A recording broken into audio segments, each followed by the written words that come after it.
اعوذ باللہ من الشیطان الرجیم بسم اللہ الرحمن الرحیم نحمدہ ونصلی علی رسولہ الکریم۔ انتہائی قابل احترام سامعین و حاضرین، مجھ سے اچھے لوگوں، السلام علیکم ورحمۃ اللہ وبرکاتہ۔ بڑے پیار محبت سے درود شریف پڑھ۔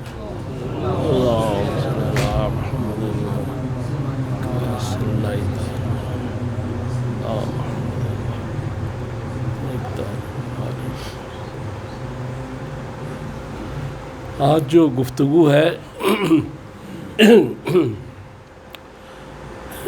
وہ درود شریف کی اہمیت اور اس کی فضیلت کے بارے میں انشاءاللہ ہوگی۔ سورہ احزاب میں اللہ تبارک تعالیٰ نے جس طرح یہ درود پڑھنے کا حکم دیا ہے وہ ایک عجیب خطاب ہے کہ جس میں اس طرح بات کی جا رہی ہے کہ اللہ اور اس کے فرشتے نبی پر صلات بھیج رہے ہیں،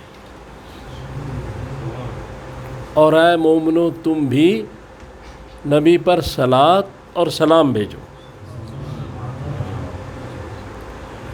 اتنا خوبصورت انداز ہے اپنے حبیب سے محبت کا کہ سب سے پہلے اللہ تعالیٰ یہ فرما رہے ہیں کہ میں اور میرے فرشتے، یعنی یہ نہیں کہا میں اور فرشتے، میں اور میرے فرشتے مفہوم جو اس کا ہے، ان اللہ و ملائکۃ یصلون علی النبی، یعنی دو دفعہ اللہ تعالیٰ اپنے آپ کو لا رہے ہیں، ایک میں اور پھر میرے فرشتے۔ جملہ تو یہ بھی کافی تھا، میں اور فرشتے، لیکن محبت حضور صلی اللہ علیہ وآلہ وسلم سے یہ ایک خطاب ہے۔ اس کے بعد ہم سے کہا جا رہا ہے کہ آپ بھی حضور صلی اللہ علیہ وآلہ وسلم پہ درود اور سلام پڑھیں۔ اب درود شریف کیا ہے؟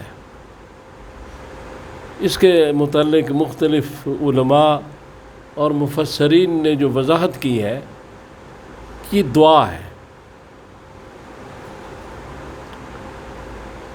اور اس کے نسبت سے معنی بدل جاتے ہیں کہ جب اللہ کی طرف سے ہوگا وہ درود نبی پاک پر تو براہ راست ہوگا، یعنی اللہ ہی آپ پر رحمت، برکت، جو بھی اس کا مفہوم سمجھ لے، سلامتی، جو بھی اللہ تعالیٰ بھیج رہا ہے براہ راست۔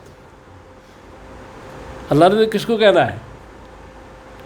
اور اس کے بعد مومنین جو ہے، اہل ایمان جو ہیں، وہ اللہ سے ریکویسٹ کرتے ہیں، دعا کرتے ہیں کہ ہمارے نبی پاک پر رحمتیں اور برکتیں، سلامتی، اور فرشتے بھی دعا کرتے ہیں۔ اب اللہ پاک یہ فرما رہے ہیں اپنی مخلوق کو اور حضور صلی اللہ علیہ وآلہ وسلم کے امتیوں کو یہ فرما رہے ہیں کہ نبی کے لیے دعا کرو۔ نبی صلی اللہ علیہ وسلم کو تو دعا کی قطعاً ضرورت نہیں،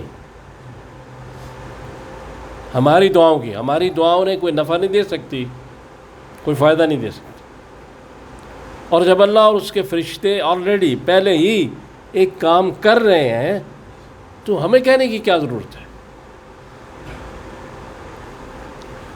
اپنے حبیب کی محبت کے ساتھ اللہ تعالیٰ اپنی حبیب کی امت اور اپنی مخلوق سے اظہار محبت کر رہا ہے کہ یہ کام کر لو تاکہ تمہاری بخشش ہو جائے۔ تم بچ جاؤ۔ نبی صلی اللہ علیہ وآلہ وسلم کو اب اللہ تبارک تعالیٰ کی نماز اگر پڑھتے ہیں تو اللہ کو اس کا کیا فائدہ ہے؟ ہمارا اپنا فائدہ ہے۔ اسی طرح جو درود شریف پڑھا جاتا ہے ہمارے اپنے فائدے کے لیے، اس میں رسول اللہ صلی اللہ علیہ وسلم کا جو مقام یا منصب یا مرتبہ ہے اس میں کوئی فرق نہیں پڑتا۔ اور اس کی وجہ خاص یہ تھی کہ ایک صحابی کہتے ہیں کہ میں نے رسول اللہ صلی اللہ علیہ وسلم کو اکثر پریشان دیکھتا تھا۔ تو آپ پریشان کیوں ہوتے تھے؟ اپنی امت کے لیے، اور تو کوئی پریشانی نہیں تھی۔ تو اب جہاں اللہ تبارک تعالیٰ اتنی برکتیں فرمائے، رحمتیں فرمائے، اور حضور صلی اللہ تعالیٰ علیہ وسلم کے اتنے احسانات ہوں، تو امتی ہونے کی حیثیت سے ہمارا حق بنتا ہے اور یہ ہم پر فرض ہے کہ ہم رسول اللہ صلی اللہ علیہ وآلہ وسلم پہ درود پڑھیں، درود شریف پڑھیں۔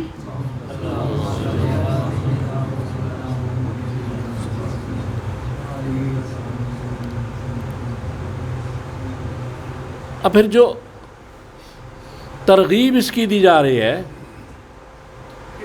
کہ ایک دن مسلم کی حدیث ہے کہ رسول اللہ صلی اللہ علیہ وآلہ وسلم بڑے خوش تھے۔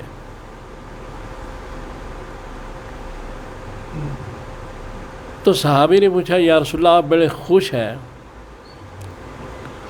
کہنے لگے آج جبریل آئے تھے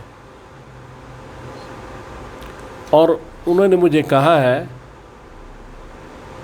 کہ کیا آپ کے خوش ہونے کے لیے یہ کافی نہیں کہ آپ کا امتی اگر ایک دفعہ درود بھیجے اور میں اس پہ 10 دفعہ بھیجوں؟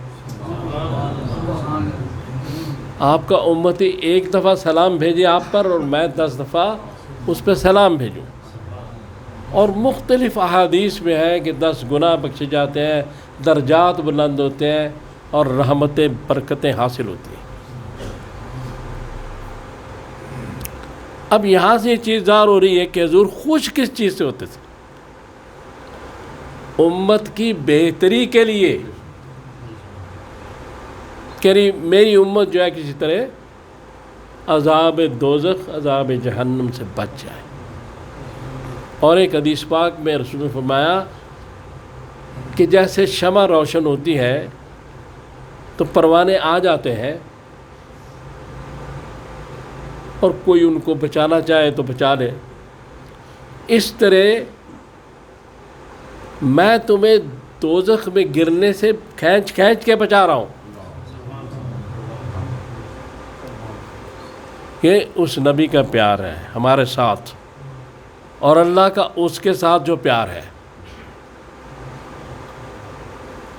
گزارش صرف یہ ہے کہ اب اس کے بعد جو درود شریف نہیں پڑھے گا اس کے بارے میں رسول صلی اللہ علیہ وسلم نے کیا فرمایا؟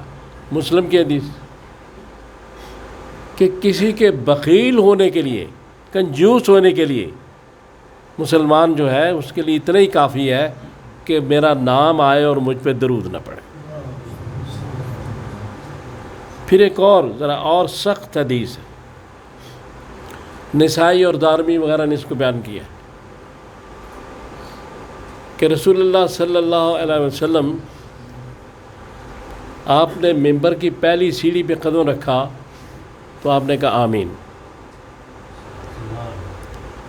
پھر دوسری سیڑھی پہ قدم رکھا آپ نے کہا آمین، پھر تیسری سیڑھی پہ قدم رکھا آپ نے کہا آمین۔ اس کے بعد خطبہ ہوا، غالباً جمعہ کا دن تھا یعنی،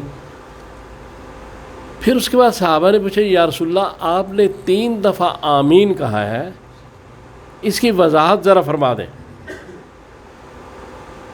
تو آپ نے کہا میرے پاس جبریل علیہ السلام آئے تھے تو انہوں نے کہا تھا کہ اگر کوئی اپنے والدین کو بڑھاپے میں پائے اور اس کی خدمت کر کے اپنی مغفرت نہ کرائے تو اس کے لیے ہلاکت اور بربادی. اور اگر کوئی رمضان کے روزے پائے اور اس میں اپنی مغفرت نہ کروا سکے، یعنی اچھے روزے نہ رکھ سکے، تو ہلاکت اور بربادی ہے. اور اگر حضور نے فرمایا کوئی مجھ پر درود شریف نہ پڑھے، میرا نام آئے، تو اس پہ ہلاکت اور بربادی. اب یہ جبریل کی دعا نہیں تھی، تینوں یہ بد دعائیں تھیں. اور حضور سرور کائنات صلی اللہ علیہ وسلم آمین کہہ رہے ہیں. جو دعا جبریل کر رہے ہیں، آمین رسول کہہ رہا ہو، اس کی اہمیت کیا ہے؟ لہذا درود شریف پڑھنا بہت اہم عبادت ہے، اس کی طرف ہمیں غور کرنا چاہیے. اور درود ابراہیمی تمام مفسرین اور ان کے نزدیک اعلیٰ درود ہے، افضل ہے سب سے، چونکہ رسول اللہ صلی اللہ علیہ وسلم نے خود صحابہ کو سکھایا.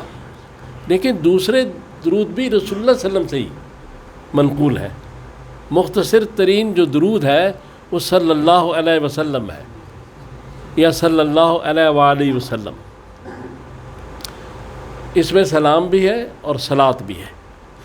تو اگر حضور نے فرمایا مختصر پڑھ لیا کرے، اگر مقصد ہے کہ چونکہ ایک آدمی درود ابراہیمی ذرا لمبا ہے تو 100 یا 300 دفعہ پڑھے گا، تو اگر مختصر پڑھ لیں تو یہ درود اس کے لیے اسی طرح باعث اجر و ثواب ہوگا جیسے درود ابراہیمی.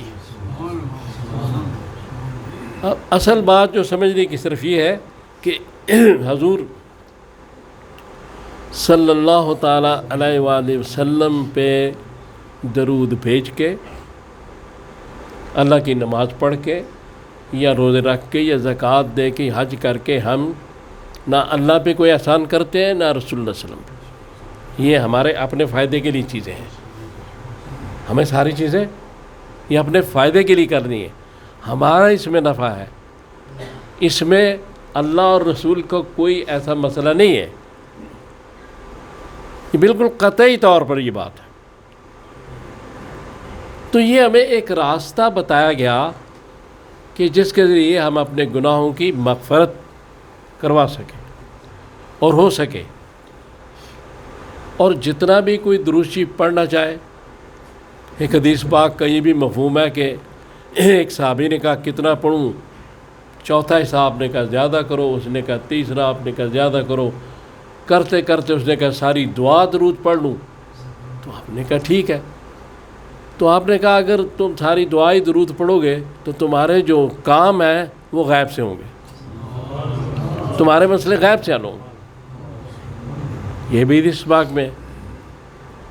تو اس لیے اگر بحیثیت مسلمان ہم صلی اللہ علیہ وآلہ وسلم ہی اگر 300 دفعہ روز پڑھ لیں یا 100 دفعہ پڑھ لیں تو یہ بڑی ایک اچھی بات ہے. اس سے گناہ معاف ہوتے ہیں. اور جب ہم تحریر لکھتے ہیں تو بعض لوگ سلم لکھ دیتے ہیں، محمد سلم، وہاں بھی صلی اللہ علیہ وسلم یا علیہ وآلہ وسلم لکھنا چاہیے. چونکہ یہ بھی حدیث پاک میں ہے کہ جب تک وہ تحریر باقی رہے گی فرشتے اس پہ رحمتیں بھیجتے ہیں. اور جو شخص جس وقت درود پڑھتا ہے رحمت تو اسی وقت فرشتے اس پہ بھیجتے ہیں، سارے کام ہوتے ہیں. تو درود شریف کی بہت زیادہ اہمیت ہے. نماز کے بعد اللہ تبارک تعالیٰ کی ایک خاص فضل ہے، اس میں بڑی محبت ہے. یہ سورہ احزاب کی جو آیت ہے کہ اللہ تبارک تعالیٰ کوئی ایسا عمل اللہ کا نہیں جس میں وہ مخلوق کو کہے کہ آؤ میرے عمل میں شریک ہو جاؤ. اللہ تعالیٰ نماز نہیں پڑھتے، روزے نہیں رکھتے، ایسے عمل ہے ہی نہیں. ایک عمل ہے اللہ اور اس کے فرشتے جو درود و سلام حضور پر پڑھ رہے ہیں، اس میں ہمیں اللہ تبارک تعالیٰ اپنے ساتھ اس عمل میں شریک کرنا چاہتے ہیں. اس سے بڑا اعزاز کوئی نہیں ہے. تو اللہ تعالیٰ سے دعا کریں کہ اللہ مجھے اور آپ کو توفیق دے کہ میں نے جو باتیں کی ہم ان پہ عمل کر سکیں. صلی اللہ تعالیٰ علی خیر خلقی محمد و آلہ و اصحابہ اجمعین برحمتک یا ارحم